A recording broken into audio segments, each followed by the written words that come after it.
Lecture 13, The Dragon and the Two Beasts. And I stood upon the sand of the sea, and saw a beast rise up out of the sea, having 7 heads and 10 horns, and upon his horns 10 crowns, and upon his heads the name of blasphemy. And the beast which I saw was like unto a leopard, and his feet were as the feet of a bear, and his mouth as the mouth of a lion.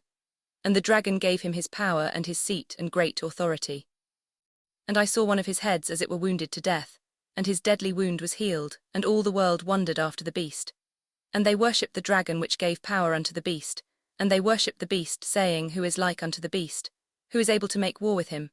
And there was given unto him a mouth speaking great things and blasphemies, and power was given unto him to continue 42 months. And he opened his mouth in blasphemy against God, to blaspheme his name, and his tabernacle, and them that dwell in heaven. And it was given unto him to make war with the saints, and to overcome them, and power was given him over all kindreds and tongues and nations. And all that dwell upon the earth shall worship him, whose names are not written in the book of life of the Lamb slain from the foundation of the world. If any man have an ear, let him hear. He that leadeth into captivity shall go into captivity. He that killeth with the sword must be killed with the sword. Here is the patience and the faith of the saints. And I beheld another beast coming up out of the earth, and he had 2 horns like a lamb, and he spake as a dragon. And he exerciseth all the power of the first beast before him, and causeth the earth and them which dwell therein to worship the first beast, whose deadly wound was healed.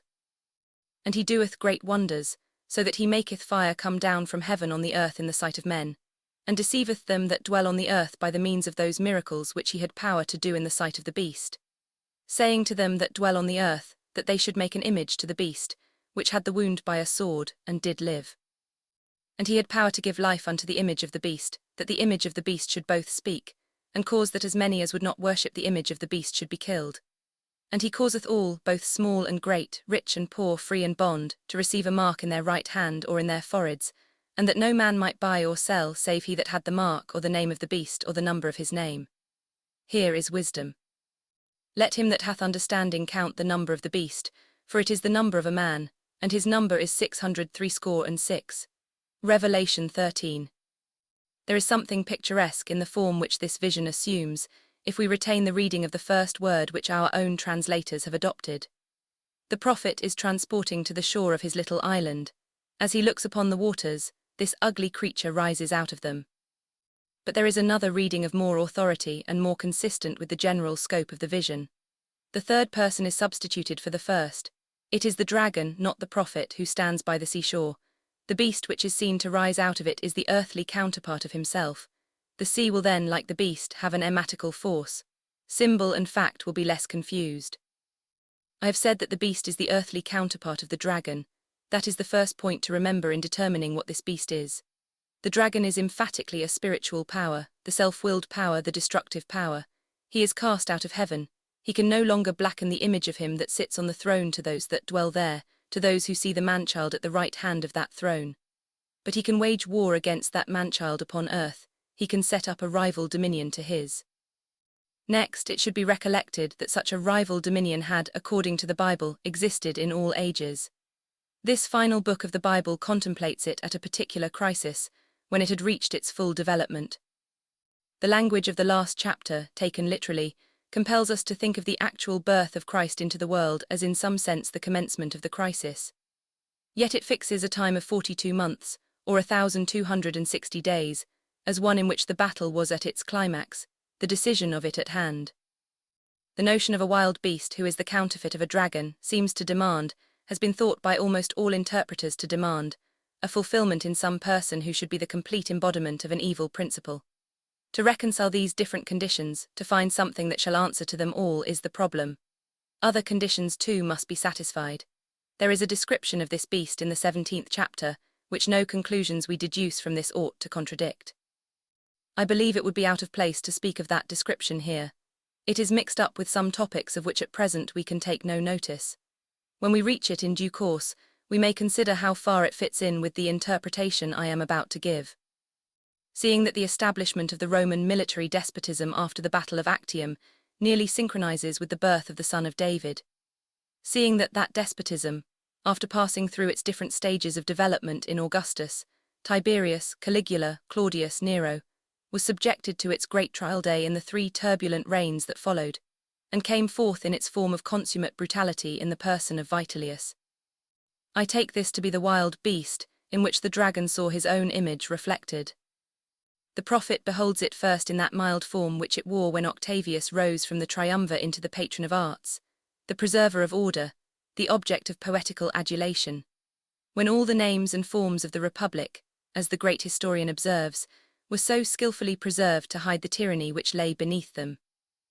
Then, when that tyranny had cast aside its veils and came forth as the mere expression of the will of the soldiery, having no support but that which it derived from their arms. Because this beast is represented as having a continuous existence throughout these reigns, he appears with 7 heads. Why with 7 and not rather 8 we are to learn hereafter. The 10 horns are, I apprehend, the legions in the different provinces. The real royalty is in them, the beast is sustained in his own power only by them, but yet he has another power distinct from theirs. On each one of the heads, upon that of the first and every succeeding one to the last, was the name of blasphemy. Octavius, in becoming an emperor, becomes a god. A poet so temperate and so wise, with so much of the older Italian spirit as Virgil, would not have bestowed on him the title in a mere fit of exaggerated gratitude, if there had been anything shocking to his countrymen in it, if they had not accepted it as the natural and necessary meaning of his elevation to be the ruler of the world. In no case is the remark more applicable, that words are things. The name blended itself with all legal forms, mingled itself in all popular writings. The general of armies was in very deed the god to whom the Capitoline Jove did homage. He protected the city, which the old object of republican worship had been unable to protect. He was to take care of the worship of the gods, they were to return his protection and uphold his throne. But to all intents and purposes he was their master, not they his. Out of that great sea of troubles, the civil wars which had followed the death of Caesar and those in which Antony and Augustus had defied each other, this beast arose. To say that there had been nothing like it in the earlier world would be to contradict all history, and sacred history the most. Every military empire had united these qualities. In every one the god and the beast had been mingled, in every one the beast at last proved itself triumphant. It would be as false to say that there was to be no similar manifestation in the ages to come. Perhaps every one of those ages might have such a manifestation, every one might with its own variations repeat this story. But here was the great consummation of the efforts at universal empire in the old world, here was the pattern of all that would be made in the new. Let no one suppose that he confutes this representation of it by producing evidence that it was inevitable, that the Republic could not have lasted without a head, that the experiment of Brutus, and those who dreamed of preserving the old order, necessarily began in an outrage upon order, and ended in the exchange of a noble for vulgar tyranny. All this may be admitted, and is quite consistent with the vision. The beast was the natural product of previous evils. He was not less evil for that. And the beast which I saw was like unto a leopard, and his feet were as the feet of a bear, and his mouth was as the mouth of a lion. And the dragon gave him his power and seat and his great authority. A despotism spotted with forms of law and freedom, resting on the rough and wild passions of a mob, yet always speaking through its soldiers, answers to these different outward appearances of the beast. Its inward heart is that of the dragon. If the purpose of the dragon is to destroy the government of the man-child, here is the government which he opposes to it. Here is his image of a throne that is above all thrones, and of an unlimited and universal sway. And I saw one of the heads as if it were wounded to death, and the deadly wound was healed, and all the world wondered after the beast. And they worshipped the dragon which gave power to the beast, and they worshipped the beast, saying, Who is like unto the beast? Who is able to make war with him? A vivid description surely of the empire after the death of any one of its successive tyrants, but specially after the death of Nero. Then the beast seemed as it were wounded to death. A power to the malignity of which there appeared no limit, and which had made itself felt in every province, in every household, had actually fallen. Could such a tyranny ever rise again, had not the world burst its fetters once for all? But the deadly wound was healed. The beast was not really gone, only one of the forms in which its nature had been for a while exhibited. Another monster was ready to take the place of the old, another, in some respects a more unqualified manifestation of brutality, a more complete incarnation of the devilish. What was the effect? All the world wondered after the beast. The tyranny in its vilest form is accepted as the regular appointed condition of things. Yes, and it becomes an object of admiration. Not only the neck has become used to the collar, the souls of men have become used to it, have learnt to love it, are fashioned in accordance with it. And they worship the dragon which gave power unto the beast. They believe in the omnipotence of evil, they rejoice in it, they do homage to it and to it alone. But evil in its essence is too rare and subtle a thing for their ordinary habitual service. They like it best in its concrete, earthly form. They worship the beast, saying, Who is like unto the beast? Who is able to make war with him? Can you not hear the words coming across all these centuries from the lips of two Roman youths talking with each other as they lounged together in the forum? They had noble thoughts once. They had heard of the deeds of their fathers. They had dreamed that there might be some possible good for their age. But they have become sottish, licentious gamblers. And one more gigantically sottish, licentious gambling than themselves has become their ideal of what is desirable and possible. Who is like to him? Who can make war with him? These two youths fairly represent the age on which they have fallen. There is no originality in them. They think what everyone else thinks. Their private opinion is the public opinion of the city and of the world. But this wild beast, though he assumes from time to time the form of a particular man, and at last finds one in which there is little of the human left, must yet be contemplated mainly as representing mere force, especially the force of a turbulent army, conscious that it may confer the purple on whomsoever it will. So I explain the next verse. And there was given unto him a mouth speaking great things and blasphemes, and power was given unto him to continue 42 months. And he opened his mouth in blasphemy against God, to blaspheme his name, and his tabernacle, and them that dwell in heaven. And it was given unto him to make war with the saints, and to overcome them, and power was given unto him over all kindreds, and tongues, and nations. The 42 months here, as elsewhere, denote, I apprehend, the whole of that time of lawlessness which preceded the accession of Vespasian, and the restoration of a regular government. During that time, the sufferings of all provinces in the empire from an army which the aged hand of Galba was in vain striving to restrain, which mocked the effeminacy of Otho, which found only encouragement from the vileness of his successor, must have been utterly intolerable. The blasphemy against God, and his name and his tabernacle was provoked and aggravated, no doubt, by the conviction that the Jews who had talked about an invisible God were at once the worst of all people, and were doomed to extinction. Yet I understand their blasphemies to be against all right and order, not specially against that witness for it which was borne by one class of men or another. Their victory over the saints may mean that whenever they met with a man who had any reverence for right, there they recognized an enemy, one who was to be put down, not by any processes of law, rather by summary execution.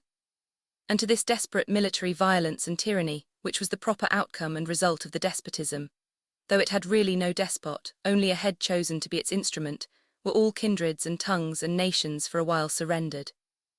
And all that dwell upon the earth shall worship him, whose names are not written in the book of life of the Lamb slain from the foundation of the world.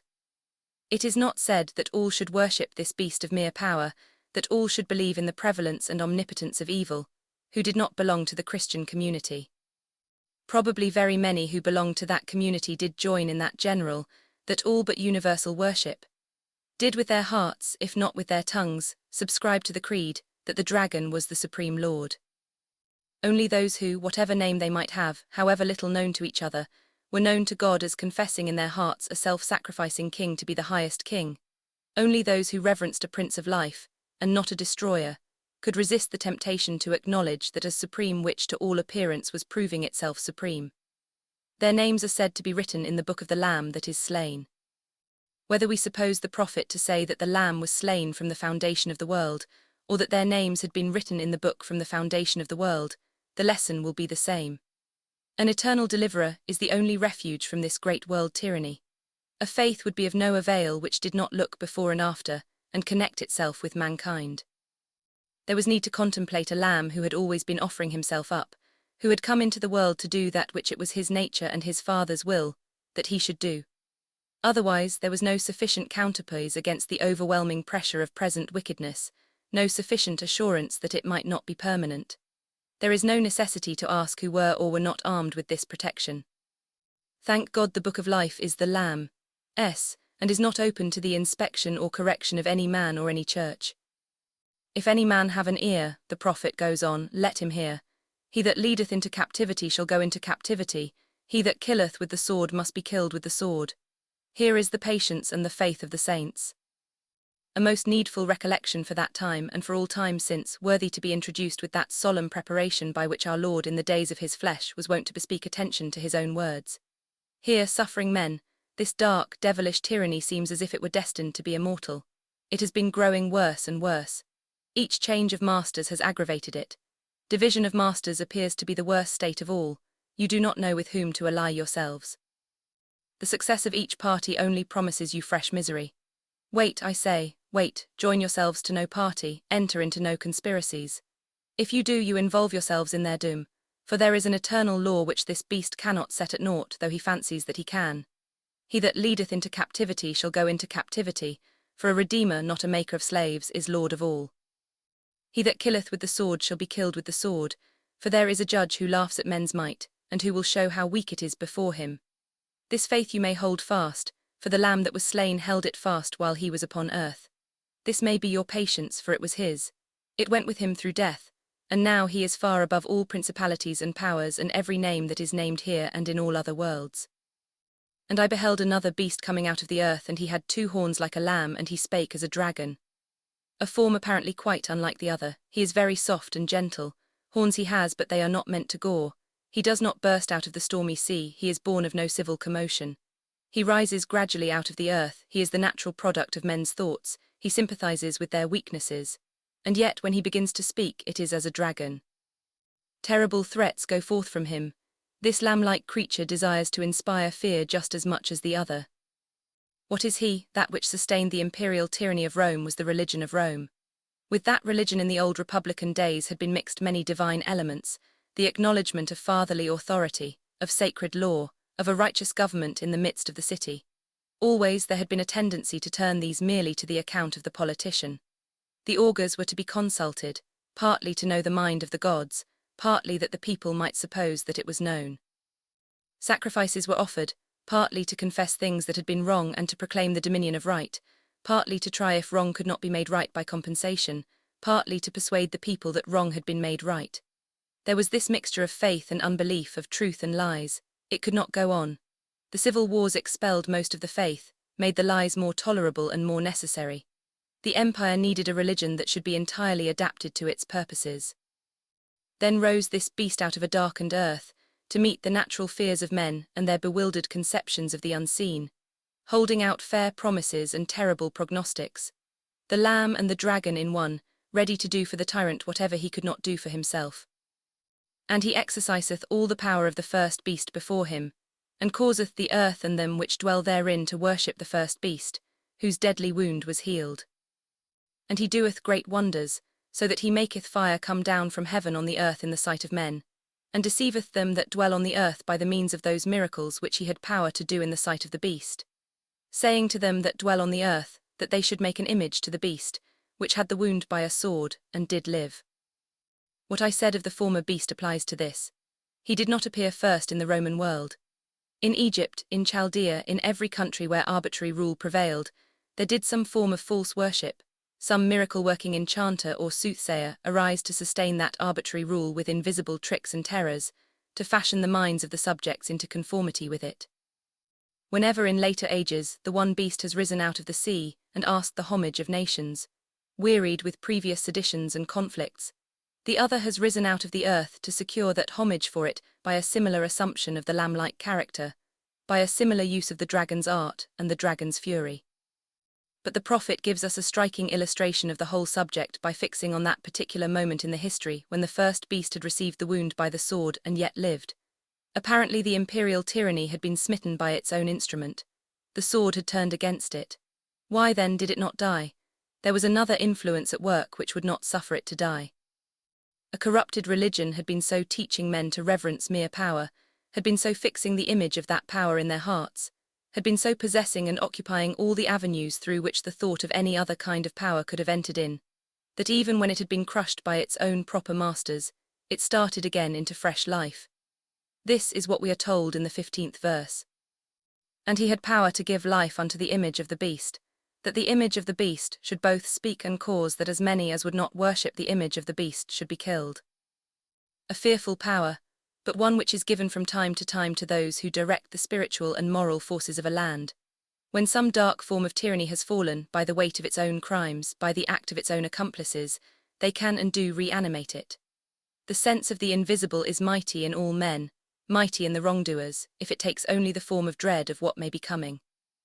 If those who profess to commune with the invisible world instead of arousing the conscience of men to a horror and hatred of lies, fill it only with fresh lies, playing with its hopes and its terrors and turning both alike to evil, they may restore for a little while the worst form of brutal power, they may help to destroy all that it hates, all who will not bow before it. This is the reason. And he causeth all, both small and great, rich and poor, free and bond, to receive a mark in their right hand or in their foreheads, and that no man might buy or sell save he that had the mark or the name of the beast or the number of his name. The words he causeth clearly ascribe this operation to the second beast. If it had been the first, we might imagine that some outward mark or sign was meant, for that beast deals with the visible and outward. But this one stamps an image on the souls of men, this writes a name on all their inward thoughts, which afterwards expresses itself in their common daily acts. Accepting these words in this sense, I know none which are so fearful, and none which are confirmed by such undoubted warrants of experience. Men fancy, when they read and talk of some great tyrant power which has established itself in their country or their age, that they are reading and talking of something which is far off from them. They can comment upon it, measure its effects, calculate the chances of its continuance or of its fall. If any complain of it as bad in its origin or immoral in its practices, wise persons will whisper, "But it does not hurt you. You can buy and sell happily under the shadow of it. Your gains are not seriously lessened. You incur no great risks of loss." And all the time these wise persons are not aware that they themselves, as well as those with whom they are conversing, have received the mark of this power on their foreheads and their right hands, that the image of it is graven in their hearts, that they are showing in these very discourses of theirs that they bear the name and character of that which they are excusing. This vision refers, as I have said often, to a moment when the effects of principles were no longer kept down by any formal or legal restraints, and then that became apparent which was not apparent before. It was seen that men follow, admire, worship that which corresponds to some image that is within them.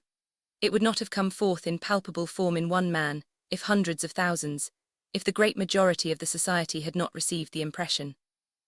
It becomes deeper and darker with every fresh act of service and adoration. It is not the wit or wisdom of the ruler which holds his subjects in fetters. He may have parted with his wit or wisdom, and they with theirs, but the fetters will remain, for they are as he is. They bear his name about with them. The God which he obeys is the God which they obey. What he does on a larger scale, each of them does or tries to do in his own little sphere. There is no act of barter which they transact with each other that does not show forth the spirit with which he is governing kindreds and tongues and nations. For men are bound together in a fellowship if they become ever so resolutely and savagely selfish. They must have a common name, a common image, whether they like it or not. It may be the name of a father, or of a dragon, it may be the image of a Christ or of an Antichrist. But at last, by the laws of the universe, one or other will make itself manifest, in the little and the great, in the rich and the poor, in the free and in the bondmen. Besides the mark and the name, there is an allusion at the end of this passage to the number of the name. We ask what that means. The concluding verse of this chapter gives the answer. Here is wisdom. Let him that hath understanding count the number of the beast, for it is the number of a man, and his number is 666. Acting in obedience to this command, interpreters who thought they had understanding have set to work with great diligence to count this number. As it is said to be the number of a man, their object has been to find what man is likely to be pointed at, then to ascertain whether by any means his name can be made to square with the figure 666. The traditional process for arriving at satisfaction on this point is to take the numerical values of the Greek letters composing the name on which the experiment is made, and to add them up. By the application of this method, assisted occasionally by the variation of a letter, or the interpolation of an iota subscript when it is found necessary, I cannot say how many an eminent man in one age or another has been demonstrated to be the beast of which St. John speaks. It is rash, I know, to break through a rubric of interpretation which has so long a prescription in its favour, but I cannot think that the success of this scheme obliges us to choose one out of the multitude of names which different commentators have suggested, to the necessary rejection of the rest, or warrants us in venturing any new guess in the same direction. As I have hinted that Vitellius was that eighth head of the Roman Empire who appeared to restore all the brutality of Nero's dynasty, I might try whether his name, translated into Greek letters, might not by some skill in counting, fulfill the required conditions. But I fancy I should be overlooking other conditions as necessary to be considered, if I took this course. I never heard that the name of Vitellius, or any other name, was ordered to be marked on the right hands or the foreheads of the inhabitants of the Roman Empire, or that no one might buy or sell who did not bear it. Amongst the various acts of reckless and cruel tyranny recorded of Roman emperors or their successors, no hint of this strange and wanton exercise of power, I believe, has been preserved. But if we will have an actual word, reduced first into letters, then into numbers, we must adhere to the text in these particulars. We cannot be material one moment, spiritual the next. It is well, I think, to dismiss these trials once for all, even if we are compelled to leave the problem altogether unsolved. If I venture to make one more attempt at a solution, I am far from saying it is satisfactory. I shall rejoice to exchange it for any simpler one that hereafter may be discovered. At least, it will not clash with what I have said already respecting the mark and the name. These I believe to have been stamped in no material letters, then or at any other time. The name or character of the great tyrant of any age, I still assume to be imaged in those who have raised him to his bad eminence, and who sustain him in it. In counting the number of this name, I cannot help noticing how continually the number 7 occurs in this book, and what a meaning is always attached to it. Whether the prophet speaks of the 7 candlesticks, the 7 spirits of God, the 7 eyes, or the 7 horns of the Lamb, the idea which is presented to us is that of perfect unity involving perfect distinctness. To the mind of a Jew, why should we not say to the mind of an Englishman? The week is the simplest, and yet the profoundest illustration of this unity. The 6 days and the one day making the complete whole, the day of rest giving the interpretation and purpose and harmony to the others, connecting the order of times and the life of man with the being who made all things and made man in his own image. Now suppose we found the number 6 used to denote that beast who embodies the anti-Christian principle, who is at the head of the kingdom which is opposed to the kingdom of God. We should at once, I think, compare it with this perfect number, and should conclude that it was the symbol of a society, of which man, not God, was the head, a society in which there would be a number of atoms without a center, work without a Sabbath. Suppose then we have not one 6 but a succession of 6s, 6 in units, 6 in tens, 6 in hundreds, may not the intention be the same? It is as if he had said, here is the number which denotes what is divided, in opposition to what is united. Repeat this number as often as you will, you do not arrive at unity. You have lost the secret of unity, the spiritual bond. No material accumulations will be a substitute for it. How to find a unity which does not depend upon the repetition of numbers. How to bind the toil of the 6 days with the rest which completes it, and gives it its meaning. This you may learn if you will behold the next vision. If you will look at those who are surrounding, not a wild beast, but a lamb, who have not the name of a destroyer, but the name of their Father written on their foreheads.